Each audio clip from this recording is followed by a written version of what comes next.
the age that we're in of generative AI and LLMs being sort of this black box that you can shove input into and get output from, I'm really curious. And I love AppDaemon as a project. I love PyScript as a project. There will always be developers who want that kind of control.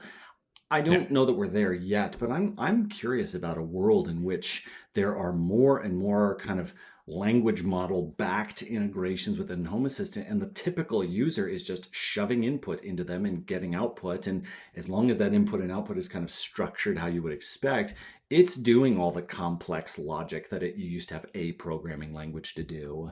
Um, I am curious about that. And gosh, in 2018, AppDaemon's on the rise. I'm using it. I could have never expected that. Yeah. But That's I would actually have to interesting. Like I'm imagine, imagining a world of like right now we have helpers in Home Assistant, right? Like, input booleans, input selects. Maybe there's a new class of helper, like is an AI helper, right? Like, and it's just got a focus thing, right? Maybe you've got an Yeah. AI helper to count the number of objects in a picture, right? And its input is a picture and what you want it to count, and it returns a number.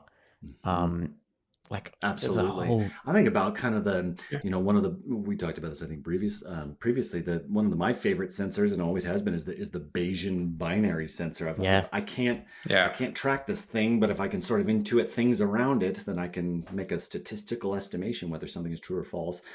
Oh my goodness! And from my own work, and with LLMs can, with the properly structured data, do that to the nth degree. I'm interested to see more of those kind of moments of, there's not just kind of a algorithm somewhere that is doing things like presence simulation. There is an LLM that's chewing on reams and reams of database data to understand specifically when you are at home or not home. And there's just a new kind of intelligence there that, of course, doesn't solve every problem, but it is a tool in the toolbox that last time we talked, I sure didn't see coming. Not at all. yeah. Yeah. Yeah. That's a great point. And I think one of the things that I'm really enjoying lately, and kind of, this isn't generative AI specifically, but it's just indicative of maybe where I'm at in my journey. I used to be, so in my career, I was a back-end engineer. I was never a front-end. My front-end engineering ended like when jQuery was a thing in JavaScript. I am so far behind, I'll never catch up.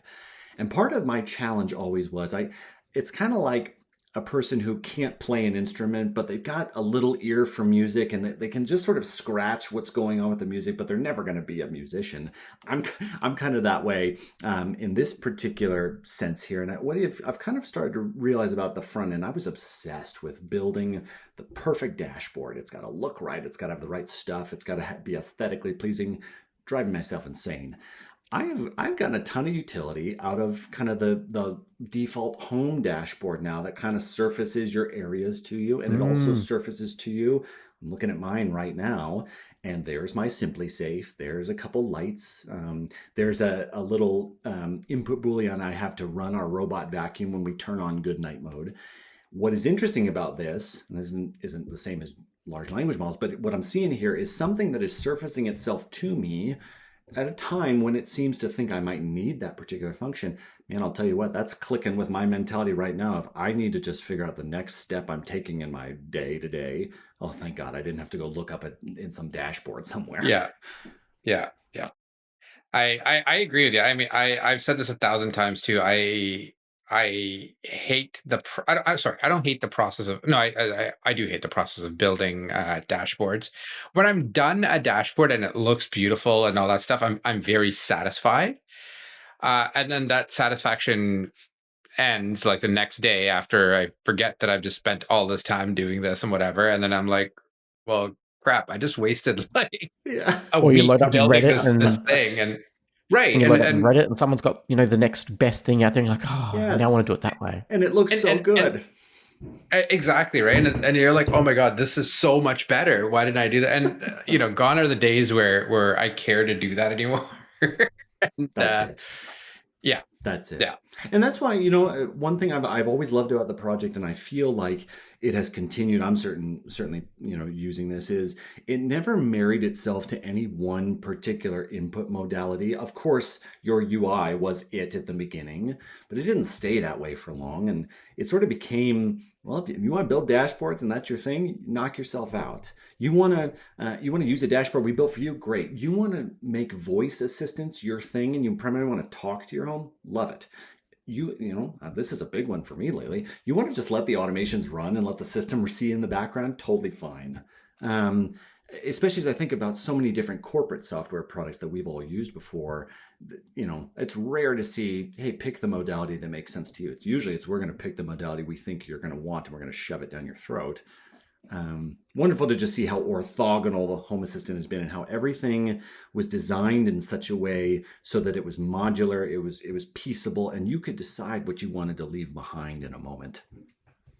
Yeah, there's also one of those things where it's like if it's built for everyone, it's built for no one. But in this case, it more or less is built for everyone, right? And That's right. Yeah, absolutely. again, I will say that it is still complex, but but to what you said earlier, you could probably pick it up and figure it out in not that long of a time, right? And it's so I think there's some value there, but I think it can be a lot easier too at the same time, with that said, right? But like kind of like you look at the HomeKit experience and that kind of stuff, but then there's pros and cons with all of those, right? So Yeah, certainly. Well, you're absolutely right. And there's always going to be those of us who you unbox the HomeKit experience and look how elegant it is, and it just works as long as you purchase the correct devices, of course.